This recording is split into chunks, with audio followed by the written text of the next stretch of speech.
नमस्कार, आप देख रहे हैं न्यूज वॉच इंडिया। मैं हूं आपके साथ पंकज यादव। करते हैं बुलेटिन की शुरुआत इस वक्त की बड़ी खबर के साथ। तो दिल्ली से बड़ी खबर, जहां पर मुख्यमंत्री अरविंद केजरीवाल ने लिखी है एलजी को चिट्ठी। बिगड़ती कानून व्यवस्था पर एलजी को लिखी है चिट्ठी। दिल्ली की कानून व्यवस्था की हालत बहुत ही चिंताजनक। ये कहा है केजरीवाल ने चिट्ठी के अंदर, दिल्ली का हर नागरिक असुरक्षित महसूस कर रहा है। थाना लेवल कमेटी फिर से शुरू की जाए। तो बड़ी खबर आपको बता रहे, जहां पर आपको बता दें कि दिल्ली से बड़ी खबर, जहां पर मुख्यमंत्री अरविंद केजरीवाल ने एलजी को चिट्ठी लिखी है। थाना लेवल कमेटी फिर से शुरू किए जाने की मांग की है।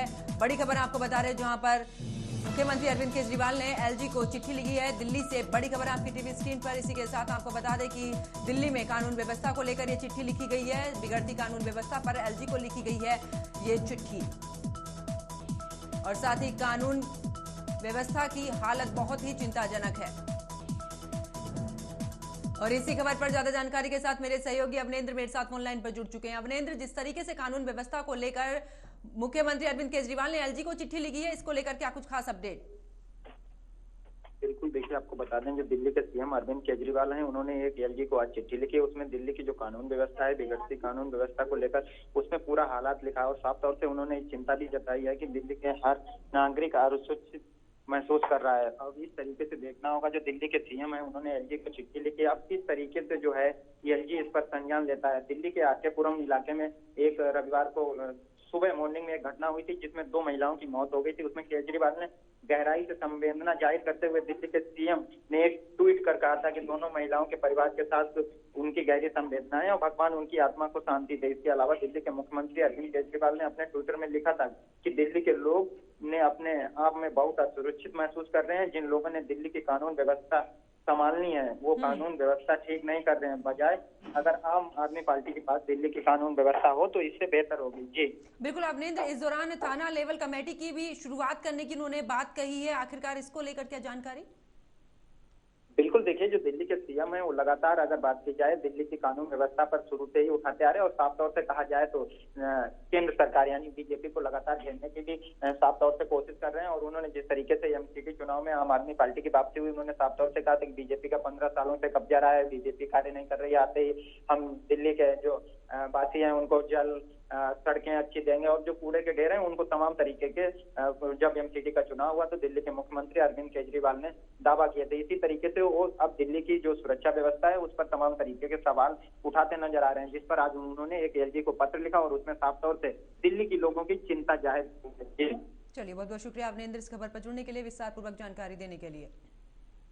खबरों में आगे बात करते हैं, जहां पर आपको बता दें कि कानपुर देहात के अकबरपुर लोकसभा क्षेत्र के माती मुख्यालय में मैदान में भारतीय जनता पार्टी ने केंद्र की मोदी सरकार के 9 साल पूरे होने के चलते लाभार्थी सम्मान कार्यक्रम का आयोजन किया, जिसमें केंद्र के ऊर्जा मंत्री आरके सिंह मुख्य अतिथि के रूप में शामिल हुए।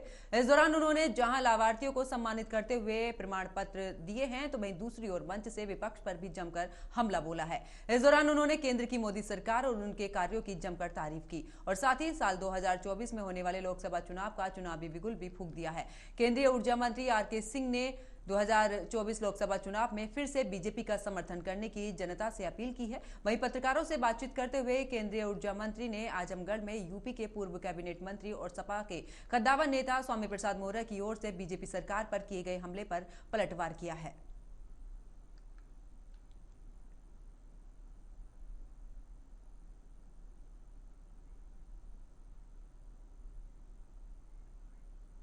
9 वर्षों के कार्यकाल पर जो आउटरीच प्रोग्राम हो रहा है उसी के तहत हम लोग आए थे, तो आप लोगों ने देखा था। इन 9 वर्षों में मोदी जी की अगुवाई में जो भारतीय जनता पार्टी की सरकार है, उसने देश की दशा और दिशा दोनों बदल दिया है। आज हमारे देश के कद को मोदी जी की सरकार ने ऊंचा कर दिया है, विश्व में ऊंचा कर दिया है। आज हम विश्व में सबसे तेज गति से प्रगति करने वाले अर्थव्यवस्था हैं। और अब खबर यूपी के वाराणसी से है, जहां पर केंद्र सरकार के 9 साल पूरे होने पर 1 महीने तक जनसंपर्क अभियान चलाया जा रहा है, जिसके चलते प्रधानमंत्री नरेंद्र मोदी के संसदीय क्षेत्र वाराणसी में किसान मोर्चा ने मोटरसाइकिल रैली निकालकर इस रैली के माध्यम से केंद्र सरकार के 9 साल की उपलब्धियों को जनता को बताया जाएगा। बता दें कि ये रैली वाराणसी लोकसभा के अजगरा विधानसभा से शुरू होगी, तो शिवपुर विधानसभा से होते हुए शहर उत्तरी विधानसभा में रैली का समापन हुआ, जिसमें लगभग 1000 मोटरसाइकिल पर सवार कार्यकर्ताओं ने योगी और मोदी के जयकारों के साथ में जय श्री राम के नारे लगाए। तो वहीं 27 जून को देश के प्रधानमंत्री और बनारस के सांसद नरेंद्र मोदी वीडियो कॉन्फ्रेंसिंग के जरिए मंडलवार लोगों को संबोधित भी करेंगे।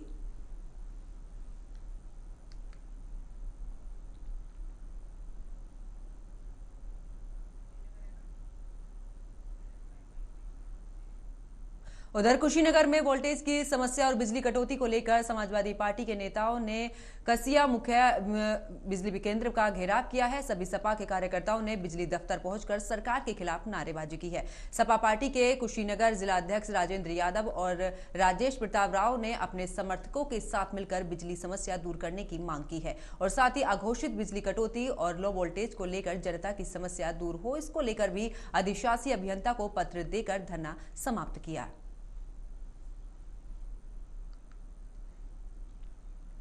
तो देखिए, कुशीनगर का ये पूरा मामला है, जहां पर आपको बता दें कि लो वोल्टेज और साथ ही बिजली कटौती को लेकर समाजवादी पार्टी के कार्यकर्ताओं ने बिजली केंद्र का घेराव किया है।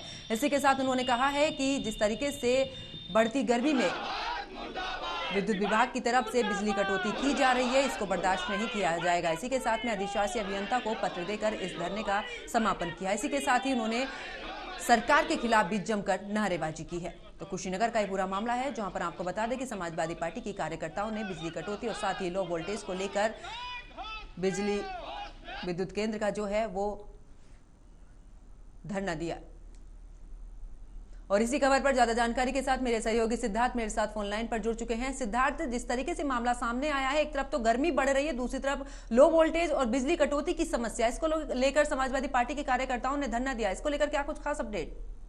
बिल्कुल, लगातार चाहे अखिलेश यादव लगातार इस मामले को लेकर, बिजली कटौती को लेकर लगातार तंज कसते रहे। उन्होंने कहा है बिजली को लेकर सरकार पूरी तरीके से फेल है। इसी के तहत समाजवादी पार्टी के जो कार्यकर्ता है उन्होंने धरना प्रदर्शन किया और वो सरकार से मांग कर रहे हैं बिजली व्यवस्था में सुधार किया जाए, क्योंकि गर्मी जिस तरीके से पड़ रही है तो कहीं ना कहीं समाजवादी पार्टी अब सड़क पर इसके आंदोलन कर रही है। जी बिल्कुल सिद्धार्थ, लेकिन बीते दिन की अगर बात की जाए तो मुख्यमंत्री योगी आदित्यनाथ ने भी निर्देश दिए थे कि हर जिले में जिस तरीके से विद्युत केंद्र है वहां पर अधिकारियों की तैनाती की जाएगी, जो भी समस्या है उसको लेकर जल्द से जल्द उसका निवारण किया जाएगा। और दूसरी तरफ ये धरना, जी बिल्कुल, एक चीज सबसे महत्वपूर्ण चीज ये, जब से मुख्यमंत्री ने इन अधिकारियों को लगाया या फिर जिस तरीके से एक मामले को लेकर सख्ती दिखाई, तो कहीं ना कहीं काफी सुधार देखने को मिल रहा है फील्ड में। आपको बता दें, खास करके जो जोन्स है वहां पर कमिश्नर खुद समीक्षा कर रहे हैं, तो कहीं ना कहीं अभी समाजवादी पार्टी धरना प्रदर्शन जरूर करी, लेकिन पहले से जो व्यवस्था में है वो काफी सुधार देखने को मिल रहा है। आम जनमानस को से हमारी बात हुई है, ग्राउंड जीरो पर बात करें तो कहीं ना कहीं रोस्टर के तहत अब बिजली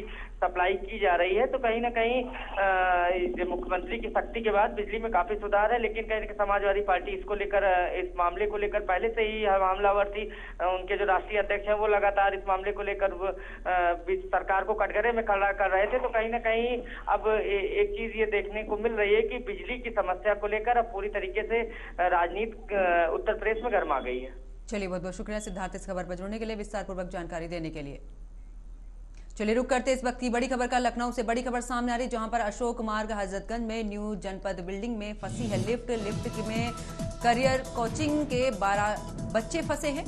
बिल्डिंग में पुलिस और फायर ब्रिगेड और साथ ही एम्बुलेंस का दस्ता मौजूद है। सकुशल बच्चों को बाहर निकाला गया है। तो लखनऊ से बड़ी खबर आपको बता रहे हैं, जहां पर सभी बच्चों को सकुशल बाहर निकाल लिया गया है। लखनऊ से बड़ी खबर हम आपको बता रहे हैं। साथ ही बता दें कि अशोक मार्ग हजरतगंज में न्यू जनपद बिल्डिंग में फंसी है लिफ्ट में करियर कोचिंग के 12 बच्चे फंसे हैं, जहां पर बिल्डिंग में पुलिस और दमकल विभाग के साथ में एम्बुलेंस का दस्ता भी मौजूद है। सकुशल बच्चों को बाहर निकाल लिया गया है। तो बड़ी खबर लखनऊ से आपको बता रहे हैं, जहां पर आपको बता दें कि अशोक मार्ग हजरतगंज में न्यू जनपद बिल्डिंग में एक लिफ्ट फंसी है, जहां इस लिफ्ट में करियर कोचिंग के 12 बच्चे मौजूद थे। बिल्डिंग में पुलिस, दमकल विभाग और साथ ही एम्बुलेंस वहां पर मौजूद है। सकुशल बच्चों को बाहर निकाल लिया गया है।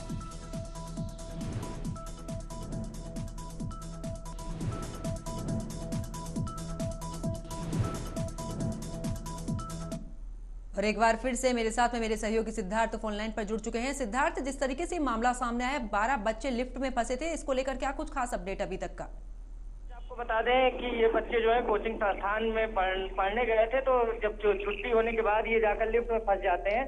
तो कहीं ना कहीं लिफ्ट में फंसने के बाद लगातार इसका रेस्क्यू किया गया और 12 बच्चे थे उनको बाहर निकाल लिया गया और मेडिकल चेकअप करके उनको घर भेज दिया गया। लेकिन बड़ा सवाल ये उठा है, जब ये लिफ्ट लगी थी और बाहर इलाका है, इस तरीके से काम नहीं कर रही थी, क्या लिफ्ट की जांच नहीं की जा रही थी? ये बड़ा सवाल उठता है, कई सवाल उठते हैं। और लखनऊ में खास करके ये पहला मामला नहीं, इसके पहले भी कई बार इस तरीके की घटनाएं हुई हैं। तो कहीं ना कहीं जो लिफ्ट के संचालक हैं या जो जिन लोगों ने मकान को किराए पर दिया है, वो कहीं ना कहीं गैर जिम्मेदारी निभाते हैं और जिम्मेदारी नहीं निभाते और लगातार लिफ्ट में फंसने का मामला आता है।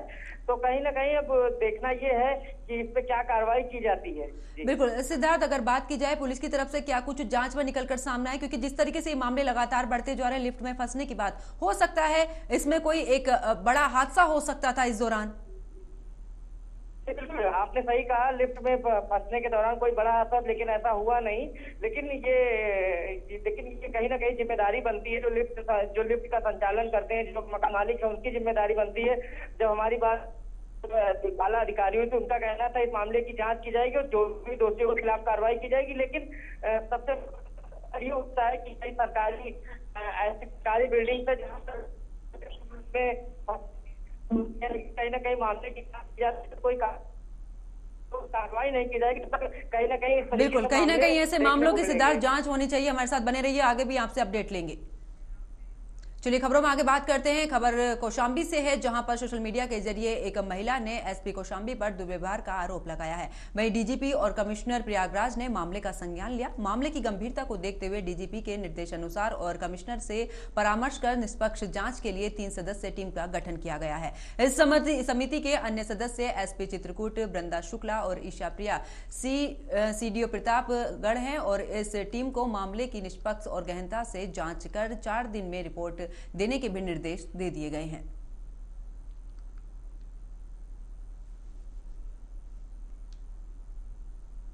सोशल मीडिया के जरिए एक महिला के द्वारा पुलिस अधीक्षक कौशाम्बी पर दुर्व्यवहार का आरोप लगाने का प्रकरण संज्ञान में आया है। मामला की गंभीरता को देखते हुए पुलिस महानिदेशक उत्तर प्रदेश के निर्देशानुसार वह मंडलायुक्त प्रयागराज से परामर्श कर निष्पक्ष जांच के लिए 3 सदस्यीय टीम का गठन किया गया। जांच दल की अध्यक्षता श्री चंद्र प्रकाश, पुलिस महानिरीक्षक प्रयागराज रेंज करेंगे। श्रीमती वृंदा शुक्ला, पुलिस अधीक्षक चित्रकूट, उसकी सदस्य रहे और श्रीमती ईशा प्रिय, मुख्य विकास अधिकारी प्रतापगढ़, भी उसकी सदस्य है। और इसी खबर पर ज्यादा जानकारी के साथ मेरे सहयोगी सिद्धार्थ मेरे साथ लगातार फोन पर बने हुए हैं। सिद्धार्थ, जिस तरीके से महिला ने आरोप लगाया, इसको लेकर क्या कुछ कार्रवाई पुलिस की तरफ से की जा रही है? कल देर शाम एक वीडियो सोशल मीडिया पर वायरल हो जाता है। उसके बाद कहीं ना कहीं इस वीडियो का संज्ञान सीधे डीजीपी कार्यालय लेता है और डीजीपी ने सख्त आदेश दिए और तुरंत जांच के आदेश दे दिए गए हैं और 3 सदस्यीय कमेटी को गठित कर दी गई। इस मामले की पूरी जांच की जा रही है और दोनों पक्षों का बयान दर्ज किया जाएगा। उसके बाद कहीं ना कहीं जांच होने के बाद निष्कर्ष निकलेगा। लेकिन कहीं ना कहीं डीजीपी कार्यालय इस मामले को लेकर पूरी तरीके से एक्टिव मूड में है। डीजी जोन पूरी तरीके से एक्टिव मूड है। त्रिस्तरीय कमेटी का गठन कर दिया गया, त्रिसदस्यीय कमेटी का गठन कर दिया गया है। तो कहीं ना कहीं पूरे मामले की जांच की जाएगी और जांच के बाद जो दोषी होगा, डीजीपी कार्यालय का कहना है तत्काल कार्रवाई की जाएगी। जी बिल्कुल सिद्धार्थ, लेकिन अगर बात पीड़ित महिला की जाए तो कौन कौन से ऐसे आरोप लगाए हैं? देखिए, उन्होंने दुर्व्यवहार का आरोप लगाया है। जो आपको बता दें, ये महिला फॉलोअर के तहत काम करती थी एसपी कौशाम्बी के यहाँ। तो कहीं ना कहीं इस महिला ने जब आरोप लगाया, उसके बाद कहीं ना कहीं जब ये वीडियो वायरल हुआ, तो वीडियो वायरल होने के बाद तत्काल जो है जो डीजीपी कार्यालय है वो पूरी तरीके से इस मामले को लेकर अलर्ट हो गया और कहीं ना कहीं पूरे मामले को संज्ञान में लेकर अब जांच कमेटी गठित कर दी गई है। और देखना ये है जांच कमेटी की रिपोर्ट आने के बाद किस तरीके क्या रिपोर्ट आती है, इसका सबको इंतजार है। चलिए, बहुत बहुत शुक्रिया सिद्धार्थ इस खबर पर जुड़ने के लिए, विस्तार पूर्वक जानकारी देने के लिए। खबरों में आगे बात करते हैं, जहां पर हमीरपुर में राट कोतवाली क्षेत्र में जमीन बेचने को लेकर हुए विवाद के चलते पिता बेटे के बीच हुई मारपीट में पिता की मौत होने का मामला सामने आया है। घटना की जानकारी लगते ही मृतक के परिवार में कोहराम मच गया। सूचना पर पहुंची पुलिस की ओर से मृतक के शव को कब्जे में लेकर पोस्टमार्टम के लिए भेज दिया गया है। वहीं पुलिस ने झगड़ा करने वाले आरोपी बेटे को अपनी हिरासत में ले लिया है और मामले की जांच में भी पुलिस जुट गई है।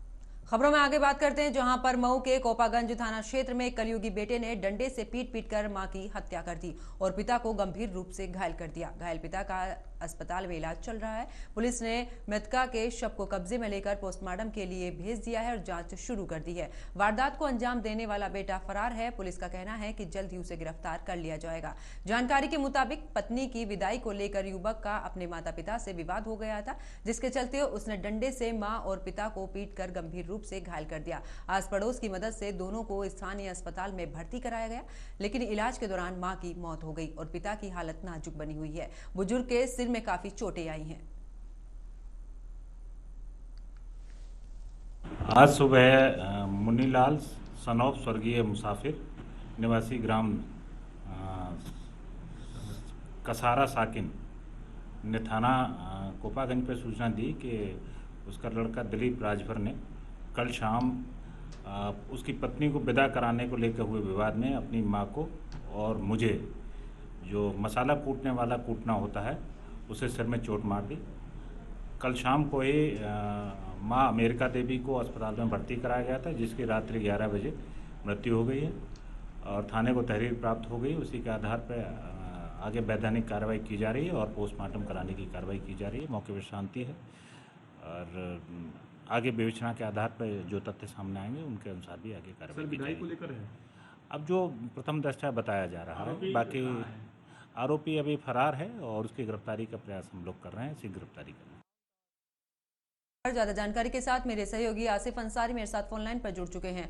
आसिफ, जिस तरीके से पिता ने मां और बेटे को बुरी तरह से पीटा है और इस दौरान मां की मौत हो चुकी है, इसको लेकर क्या कुछ खास अपडेट, पुलिस की तरफ से क्या कुछ कार्रवाई की जा रही है?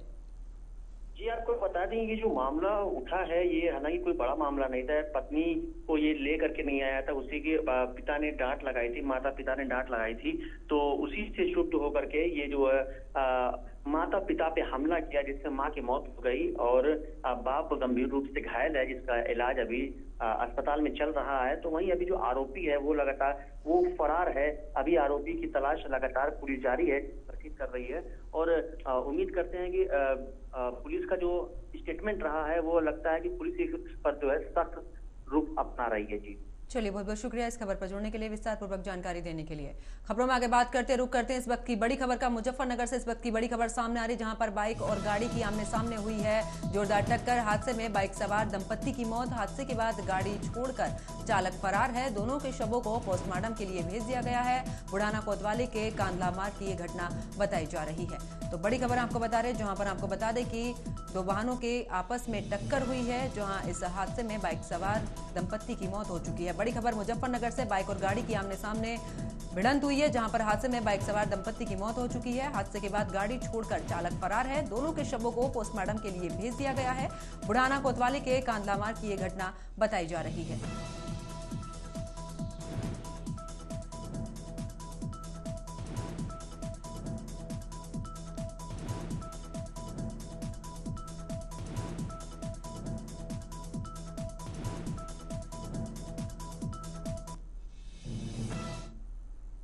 खबरों में आगे बात करते हैं, जहां पर यूपी के गोरखपुर में अस्पताल में पत्रकारों को जान से मारने की धमकी दी जा रही है, जिसके चलते गोरखपुर के एक वरिष्ठ पत्रकार ने दर्जनों पत्रकार साथियों के साथ पहुंचकर एसपी सिटी को ज्ञापन सौंपकर कार्रवाई की मांग की है। तो वहीं एक पत्रकार ने बताया है कि वो पिछले 15 सालों से पत्रकारिता के क्षेत्र में काम कर रहा है, जिसने देखा कि सरकारी अस्पताल में मरीजों को बाहर से दवा लाने के लिए कहा जाता है। जिसके बाद हमने इस खबर को लोगों तक पहुंचाने की कोशिश की तो हमें धमकी दी गई, जिसे लेकर पत्रकार ने कार्रवाई की मांग की है।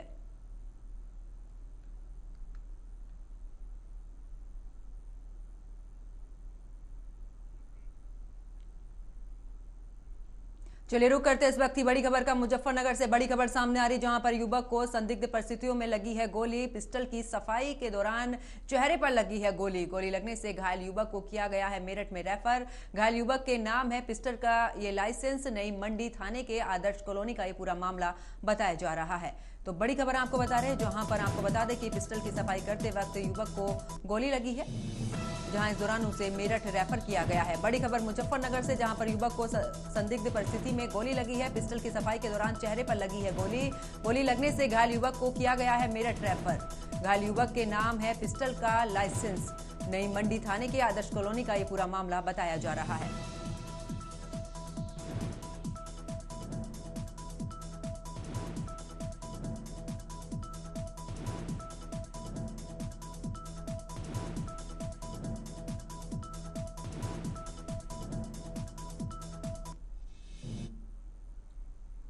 खबरों में आगे बात करते हैं, जहां पर मऊ के दोहरीघाट थाना क्षेत्र के सरयू नदी में स्नान करने आए एक युवक की नदी में डूबने से मौत हो गई है। युवक की मौत के बाद परिवारजनों में कोहराम मचा है। साथ ही बता दें कि परिजनों का रो रो कर बुरा हाल हो गया है। पुलिस ने युवक के शव को बरामद करने के लिए गोताखोरों की 5 टीमों को लगाया है। आपको बता दें कि धनोली रामपुर निवासी आदित्य राय अपने भाइयों के साथ सरयू नदी में नहाने गया था।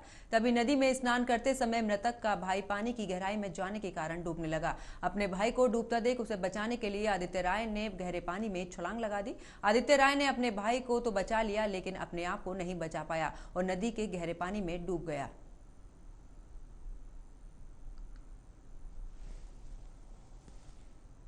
ये आदित्य पुत्र छोटक अपने भाई के साथ नदी में स्नान करने आया था। इसे गहराई का अंदाजा नहीं था, तैरना नहीं जानता था। ये फिसल गए और उसी नदी में डूब गया और प्रयास किया जा रहा है, इसकी जो है तलाश कराई जा रही है, गोताखोर लगे हैं। अभी तक लाश बरामद नहीं हो सकी है।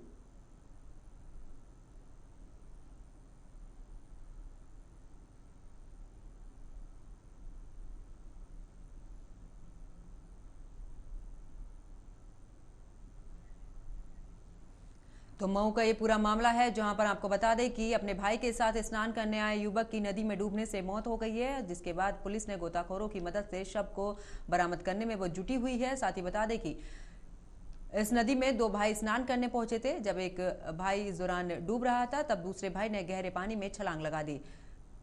एक भाई को बचाने में वो कामयाब रहा, लेकिन अपनी जान को वो नहीं बचा पाया, जिसके बाद मौके पर पहुंची पुलिस ने गोताखोरों की मदद से शव को बरामद करने में वो जुट चुकी है। खबरों में आगे बात करते हैं, जहां पर भारत सरकार ने गीता प्रेस गोरखपुर को गांधी शांति पुरस्कार देने का ऐलान कर दिया है, लेकिन कांग्रेस ने इस मामले पर भी राजनीति शुरू कर दी है। कांग्रेस नेता जयराम रमेश ने गीता प्रेस को पुरस्कार देने का विरोध किया है। इसी को लेकर रिपोर्ट देखिए।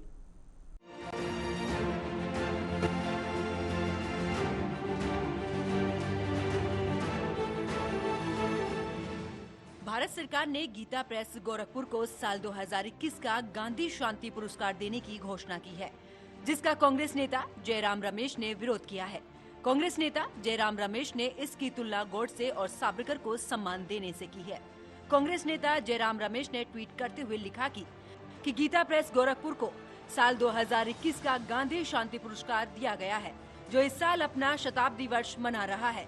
अक्षय मुकुल ने इस प्रेस को लेकर साल 2015 में एक बहुत ही बेहतरीन जीवनी लिखी है, जिसमें उन्होंने महात्मा के साथ इस प्रेस के संबंध, राजनीतिक, धार्मिक और सामाजिक एजेंडे पर चल रहे संघर्ष का जिक्र किया है। गीता प्रेस को पुरस्कार देने का फैसला वास्तव में एक उपहास और सावरकर गोडसे को पुरस्कार देने जैसा है। जयराम रमेश के ट्वीट के बाद कांग्रेस बीजेपी के निशाने पर आ गई। बीजेपी सांसद मनोज तिवारी ने कांग्रेस पर हमला बोलते हुए कहा कि गीता प्रेस की वजह से रामचरितमानस और वाल्मीकि रामायण जैसे ग्रंथ घर घर पहुँचे, इसलिए उसका समर्थन कांग्रेस कैसे कर सकती है। मनोज तिवारी ने कांग्रेस विद्रोही साबित करते हुए कहा कि कांग्रेस को तो राम के नाम से ही चिढ़ है। गीता प्रेस को सम्मान देने पर जिस तरह जयराम रमेश ने निशाना साधा कि वो कांग्रेस की ओछी राजनीति को दिखाता है। कांग्रेस चुनावी राज्यों में मंदिर मंदिर जाते हैं, तो वहीं चुनाव खत्म होते ही हिंदू आस्था पर भी चोट करने से नहीं चूकते हैं। Bureau report, news watch India.